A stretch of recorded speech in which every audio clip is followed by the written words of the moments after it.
حضرت شہربانو، حضرت زین العابدین اور حضرت زینب سلام اللہ علیہم، ان تینوں کو ایک اونٹ پہ باندھا گیا اور باقی اونٹوں پہ باقی سادات کو، حضور کی شہزادیوں کو باندھا گیا، رسیوں میں جکڑا گیا اور اونٹوں پہ باندھ کر کے کوفے کی جانب آگے آگے شہیدوں کے سر چل رہے ہیں اور پیچھے یہ قافلہ چل رہا ہے۔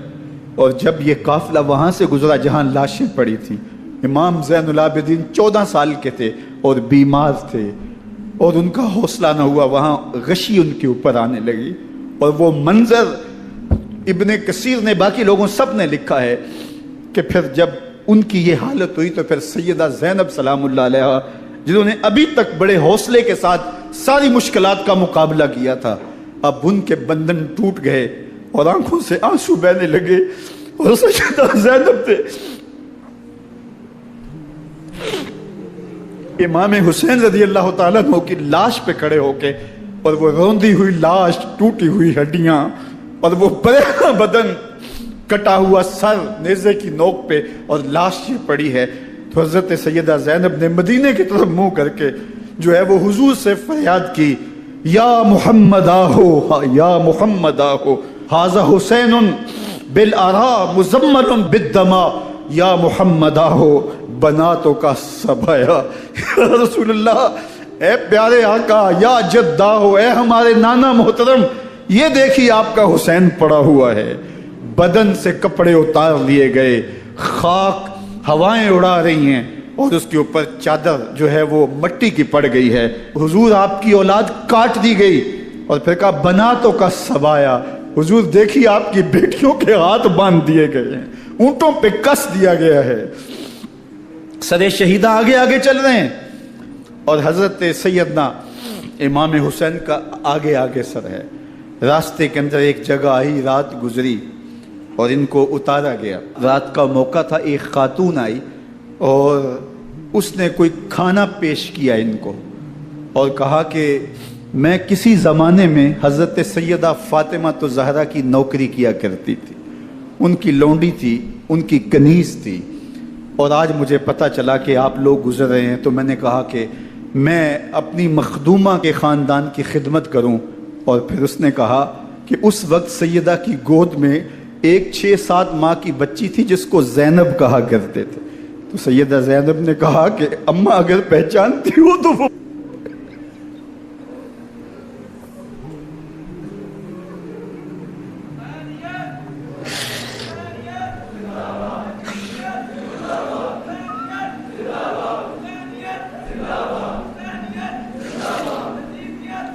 یہ تاراج اور لٹا ہوا کارواں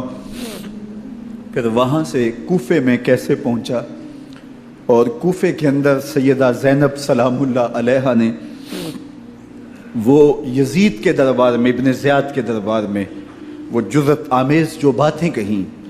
اللہ اکبر، زینب کی زبان میں علی کی خطابت بول رہی تھی، اور پھر دشمن اور دوست سارے رونے لگے، اور وہ کیا دل گداز منظر تھے، اور پھر یہ سروں کا قافلہ اور سادات کرام کا مشکیں کسی ہوئی ہیں اور اونٹوں پہ باندھے ہوئے، ان کو وہاں سے پھر قادسیہ اور قادسیہ سے پھر دمشق یزید کے دربار میں پہنچایا گیا، اور وہاں سے یہ لٹے ہوئے خانمہ برباد تاراج لوگ مدینہ المنورہ میں کیسے پہنچے، اور اہل مدینہ نے کیسے استقبال کیا،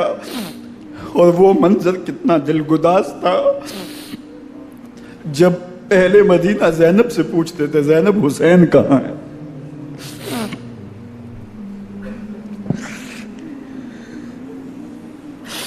بے مروت بے وفا تیرا بھی کیا افسانہ ہے،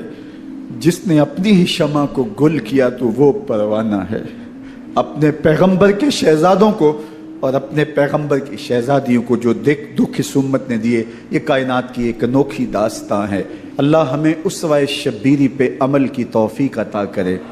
اور ان کے نقوش پاک کی برکتیں دے، اہل بیت کی محبت ہماری روحوں میں جذب کر دے، اور جس عظیمت کے ساتھ، جس حوصلے کے ساتھ انہوں نے دکھوں کو جھیلا،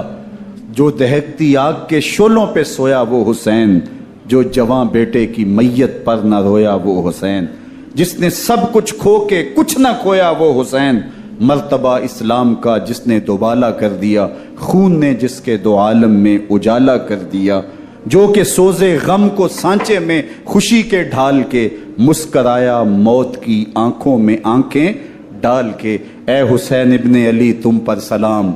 نازش آل نبی تم پر سلام۔ ذرا میرے ساتھ یہ پڑھ لیجئے، اے حسین ابن علی تم پر سلام، نازش آل نبی تم پر سلام، تم پہ لاکھوں رحمتیں لاکھوں سلام، اے شہیدان محبت کے امام، لالا گوں لالا بدن لالا کفن، اے چمن اندر چمن، زندگی ہی زندگی تیری حیات، اے حیات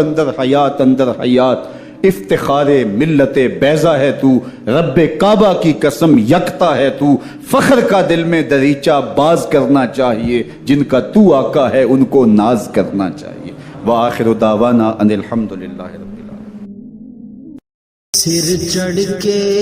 کلی نو اگ لاؤنی، سر چڑھ کے کلی نو اگ لاؤنی، تے یار کول ویکھدا ہووے سر چڑھ کے کلی نو اگ لاؤنی، سر چڑھ کے کلی نو اگ لاؤنی،